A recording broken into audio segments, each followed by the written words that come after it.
आपको लेकर चलते हैं अमेरिका, क्योंकि आपने दुनिया के सबसे बड़े लोकतंत्र भारत का चुनाव तो अभी हाल ही में देख लिया, लेकिन अब दुनिया के सबसे पुराने लोकतंत्र यानी अमेरिका का चुनाव आ गया है। और यह चुनाव कल यानी मंगलवार को है। और आज हम अमेरिका के इस चुनाव का सबसे सरल विश्लेषण आपके लिए करेंगे, ताकि कल जब इस चुनाव के नतीजे आएंगे तो आपको पहले से ही इस चुनाव के बारे में पूरी जानकारी होनी चाहिए। इसलिए यह अमेरिका के चुनाव का सबसे सरल विश्लेषण है आपके लिए।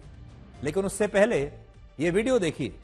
डोनाल्ड ट्रंप ने जॉर्जिया राज्य की रैली में वहां जाकर मंच पर डांस करके यह बताने की कोशिश की है कि वो चुनाव के नतीजों को लेकर बड़े आश्वस्त हैं, बड़े कॉन्फिडेंट हैं, और उन्होंने यह बताने की कोशिश की है कि जीत तो मेरी ही होने वाली है। अब आपको 10 बहुत ही सरल पॉइंट्स में अमेरिका के चुनावों का सबसे सरल विश्लेषण दिखाते हैं, और आपको यह भी बताएंगे कि इन चुनावों का दुनिया पर क्या प्रभाव पड़ेगा। तो पहला, अमेरिका में राष्ट्रपति पद के चुनाव हर 4 साल में एक बार होते हैं, और इन चुनावों की तारीख पहले से निर्धारित होती है, जिसे यूनिफॉर्म डेट कहा जाता है।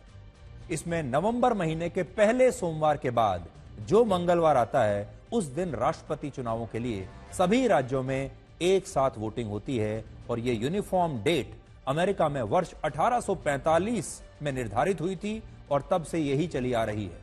अब ऐसा क्यों हुआ, इसके पीछे 2 प्रमुख कारण हैं। पहला, फसलों की कटाई के बाद नवंबर के महीने में किसानों के पास ज्यादा समय होता था, और दूसरा, बाकी दिनों के मुकाबले मंगलवार को लोगों के पास ज्यादा काम नहीं होते थे, और इसी कारण से इसी दिन को हर बार चुनावों के लिए निर्धारित करने का फैसला हुआ। जैसे हमारे देश में हर बार जो चुनाव होता है अलग अलग तिथि पर होता है, और हमारे यहां इलेक्शन कमीशन जो है वो तय करता है कि भारत में चुनावों की या वोटिंग की जो तिथि है वो कौन सी होगी।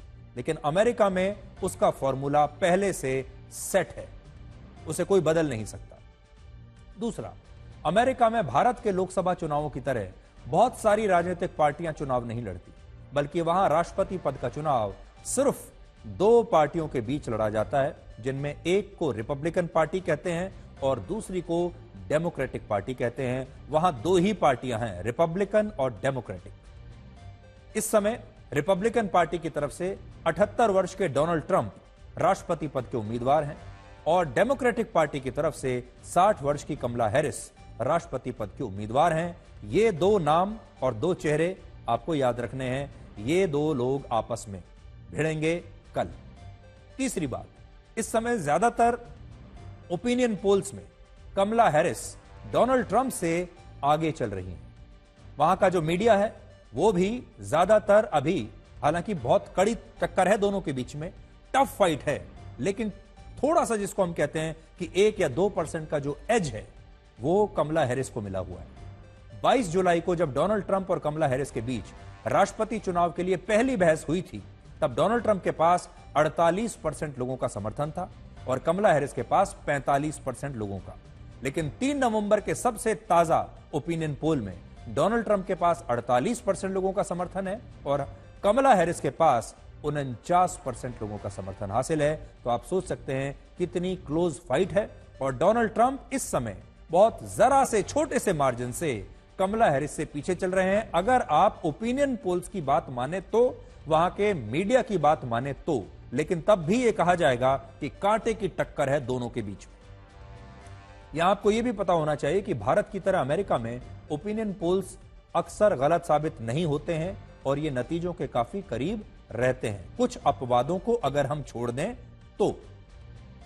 चौथा, अमेरिका के चुनावों में हार और जीत का फैसला स्विंग स्टेट्स पर निर्भर करता है, जिन्हें बैटल ग्राउंड स्टेट्स भी कहते हैं। असल में अमेरिका में कुल मिलाकर 50 राज्य हैं, जो 3 श्रेणियों में बटे हुए हैं। इनमें पहली श्रेणी के राज्यों को रेड स्टेट्स कहते हैं, दूसरे श्रेणी के राज्यों को ब्लू स्टेट्स कहते हैं, और तीसरी श्रेणी के राज्यों को बैटल ग्राउंड या स्विंग स्टेट्स कहते हैं। अब देखिए, इसमें रेड स्टेट्स कौन है? रेड स्टेट्स वो हैं जहां रिपब्लिकन पार्टी की जीत निश्चित होती है। रिपब्लिकन पार्टी का रंग है लाल, वहां रिपब्लिकन पार्टी जीतती है। ब्लू स्टेट्स वो हैं जहां डेमोक्रेटिक पार्टी की जीत निश्चित होती है और उनका रंग है ब्लू यानी नीला।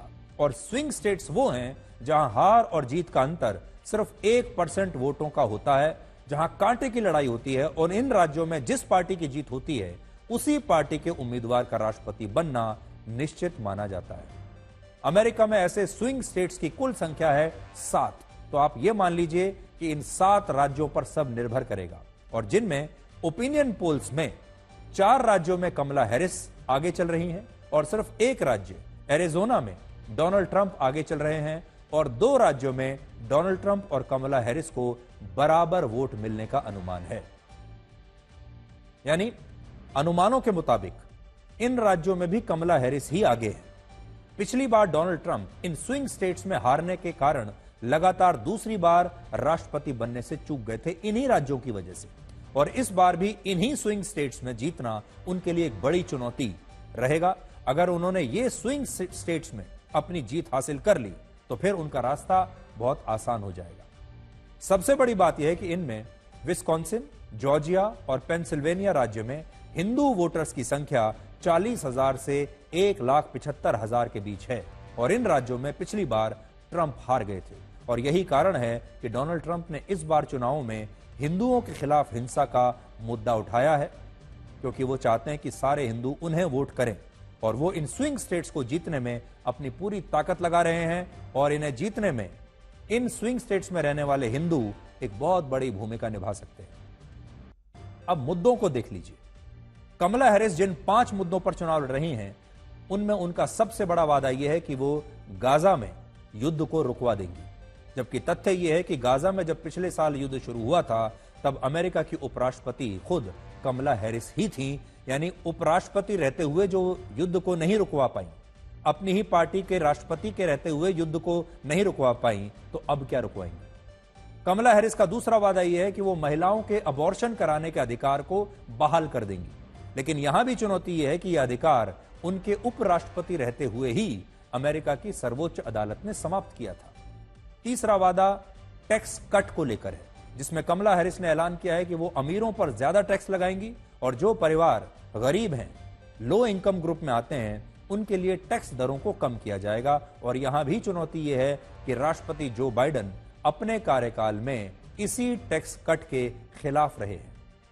चौथा वादा कमला हैरिस का यह है कि यूक्रेन को अमेरिका और आर्थिक मदद देगा और नेटो संगठन को और मजबूत बनाएगा। और इन चुनावों में शरणार्थियों का मुद्दा भी बहुत महत्वपूर्ण है, जिस पर कमला हैरिस ने कहा है कि वो अवैध रूप से अमेरिका में घुसपैठ करके आए शरणार्थियों को लेकर एक योजना के तहत काम करेंगी, और इन शरणार्थियों को लेकर कमला हैरिस का रुख काफी नर्म माना जाता है अब तक। अब देखिए डोनाल्ड ट्रंप क्या कर रहे हैं। डोनाल्ड ट्रंप का रुख इन्हीं शरणार्थियों को लेकर पूरी तरह स्पष्ट है। उन्होंने वादा किया है कि वो राष्ट्रपति बनते ही मास डिपोर्टेशन की स्कीम लेकर आएंगे, जिसमें अमेरिका में रहने वाले अवैध शरणार्थियों को अमेरिका छोड़कर जाना पड़ेगा। इसके अलावा डोनाल्ड ट्रंप इस बार का चुनाव महंगाई के मुद्दे पर लड़ रहे हैं।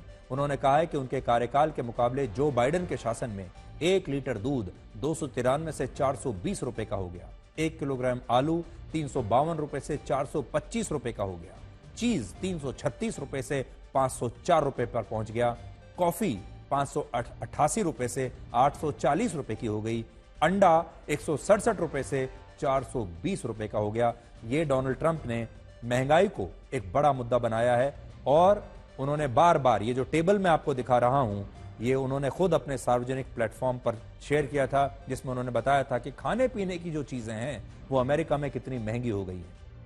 तो 2 बड़ी बातें हैं डोनाल्ड ट्रंप की। एक तो उन्होंने महंगाई को बहुत बड़ा मुद्दा बनाया है, और दूसरा अमेरिका में बहुत सारे लोग इस बात को लेकर परेशान रहते हैं कि बाहर से लगातार शरणार्थी आते जा रहे हैं, और ये जो बाहर से आने वाले शरणार्थी हैं ये उनके हिस्से को काट रहे हैं। और डोनाल्ड ट्रंप ने दोनों ही मामलों में कहा है महंगाई को कम करेंगे, और बाहर से आने वाले जो शरणार्थी हैं उन्हें वो वापस उनके देश भेज देंगे। यानी इमिग्रेशन जो पॉलिसी होगी वो बहुत सख्त होगी। इसके अलावा उन्होंने जो है बाकी का जो ग्रोसरीज देखिए, इलेक्ट्रिसिटी देखिए, रेंट, कार इंश्योरेंस, जो तमाम चीजें हैं लोगों की, उनके दाम कैसे बढ़ गए हैं, वो सब डोनाल्ड ट्रंप ने उन सब को एक बड़ा चुनावी मुद्दा बनाया है।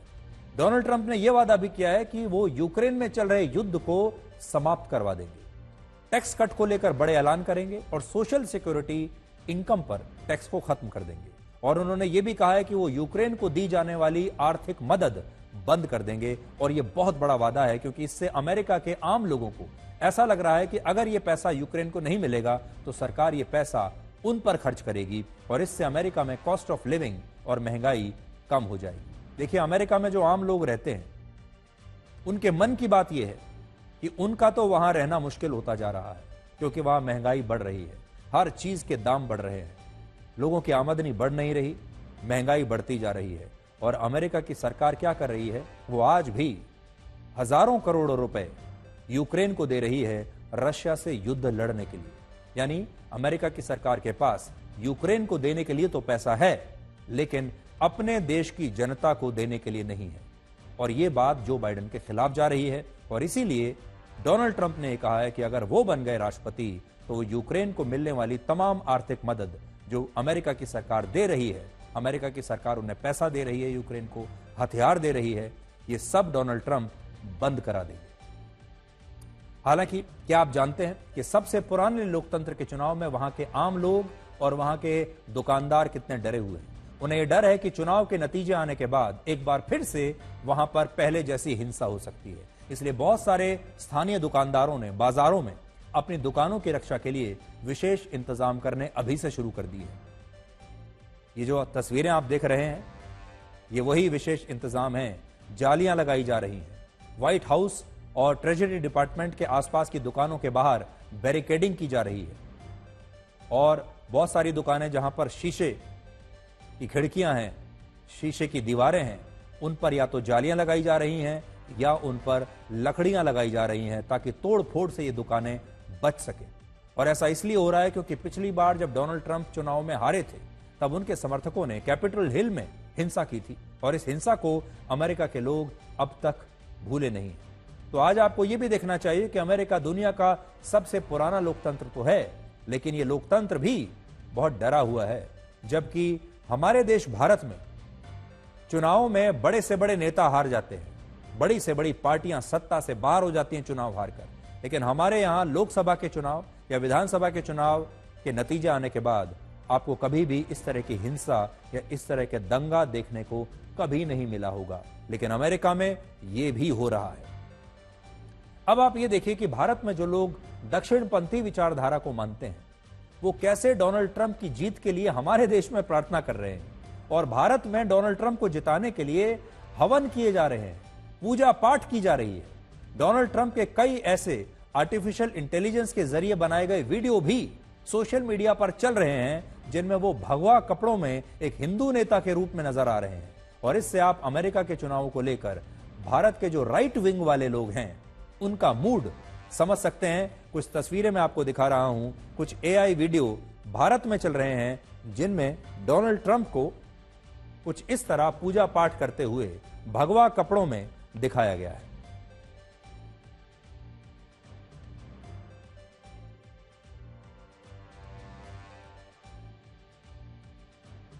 और डोनाल्ड ट्रंप ने चुनाव से ठीक पहले अपना एक वीडियो शेयर किया है जिसमें उन्होंने खुद को एक राष्ट्रवादी नेता के रूप में पेश किया है और अमेरिका को लेकर अपना विजन बताया है। लेकिन इसकी खास बात यह है कि इस वीडियो में उन्होंने अपने पुराने जवानी के दिनों के तस्वीरों को और अपने पुराने दिनों में उनके विचार क्या थे, वो क्या कहते थे, वो तस्वीरें शेयर की हैं। तो डोनाल्ड ट्रंप 1970 में, 80 में कैसे दिखते थे, 90 में कैसे दिखते थे, क्या बात करते थे, जरा आप भी देखिए।